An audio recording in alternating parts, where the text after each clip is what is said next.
وزیراعظم عمران خان کی قوم کو یوم آزادی کی مبارکباد، عوام کو 4 خوشخبریاں سنا دی۔ کہتے ہیں حالات بہتر ہو رہے ہیں، کورونا کی کیسز نیچے اور معیشت اوپر جانا شروع ہو چکی ہے، آئی پی پی سے معاہدہ ہو چکا، آنے والے دنوں میں صنعتوں اور عوام کو بجلی سستی ملے گی۔ کراچی سے کشمیر اور گوادر سے بلتستان تک کریا کریا، وادی وادی، جشن آزادی، پوری قوم سبز رنگ میں رنگ گئی۔ شہر شہر ریلیاں اور پرچم کشائی کی تقاریب، صدر عارف الوی نے پرچم کشائی کی۔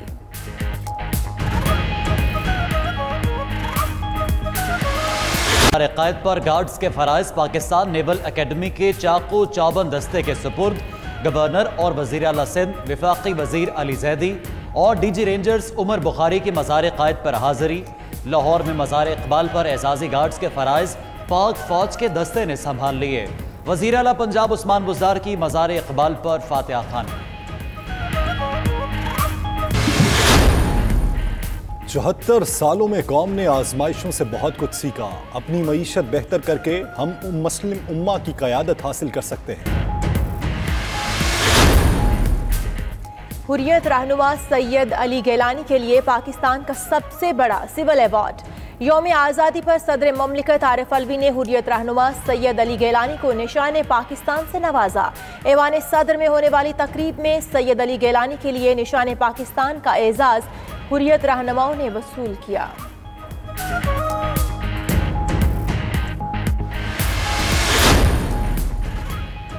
پشاور، کوئٹہ، آزاد کشمیر سمیت شہر شہر پرچم کشائی۔ وزیر اعلیٰ خیبر پختونخوا محمود خان نے پولیس لائنز میں پرچم کشائی کی اور یادگار شہداء پر پھول چڑھائے۔ وزیر اعلیٰ بلوچستان جام کمال نے بلوچستان اسمبلی میں پرچم کشائی کی۔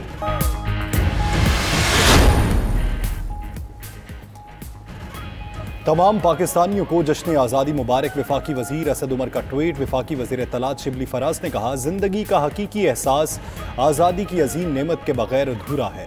وزیر داخلہ اعجاز شاہ بولے، یہ ملک قیامت تک رہنے کے لیے بنا ہے۔ Chairman CPEC authority Asim Saleem Bajwa کی بھی قوم کو جشن آزادی کی مبارکباد۔ سکھر میں کور کمانڈر کراچی نے سندھ کا سب سے اونچا پرچم لہرایا۔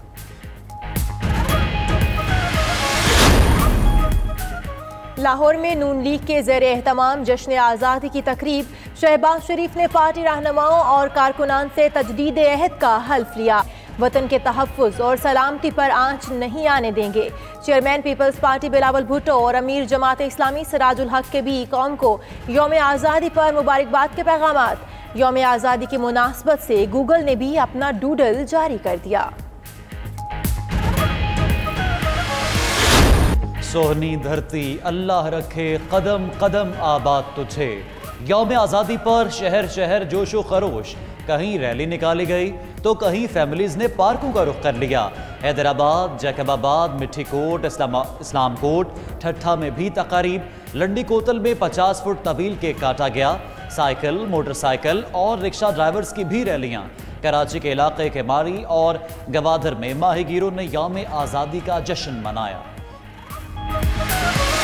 پاکستان کے یوم آزادی پر دنیا بھر میں پاکستانیوں کا جشن۔ بھارت، سعودی عرب، ملائیشیا، آسٹریلیا اور سری لنکا میں پرچم کشائی کی پروکار تقاریب۔ روسی صدر ولادیمیر پوٹن سمیت عالمی رہنماؤں کی جانب سے بھی مبارکباد کے پیغامات۔ سعودی سفیر نواف بن سعید المالکی نے اردو میں جشن آزادی کی مبارکباد دی۔ کرکٹر ڈیرن سیمی نے دل دل پاکستان، جان جان پاکستان کا ٹویٹ کیا۔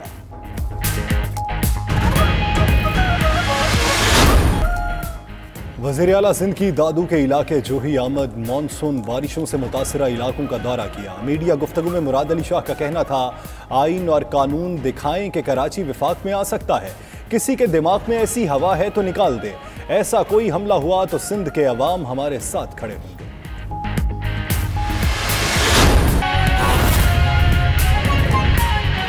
74ویں یوم آزادی کی مبارک دینا چاہتا ہوں۔